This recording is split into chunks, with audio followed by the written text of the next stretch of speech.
দীপাবলির এই শুভ মুহূর্তে রাজধানীতে ঘটে গেল আবারও এক দুর্ঘটনা। জানা যায় রবিবার রাতে আগরতলা শহরের কর্নেল চৌমুহনীতে দুইটি গাড়ির মুখোমুখি সংঘর্ষ বাধে।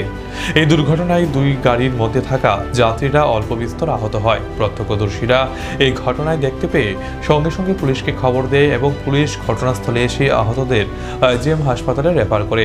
বর্তমানে আহতদের অবস্থা স্থিতিশীল বলে জানা যায়। ইনফরমেশন যায় যে কর্নেল চৌমুহনীতে একটা ফেস টু ফেস দুইটা গাড়ির সংঘর্ষ হয়েছে।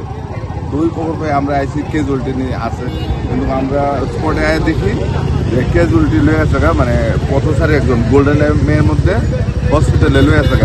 তো তাই নিয়ে ওখানে আইসে আমরা যে লোকটার পাইছি কইছে অবস্থা ভালো, একদম একটা বাচ্চা আর ওর মা শিশু আর মা ভালোই অবস্থা, স্টেবল আছে।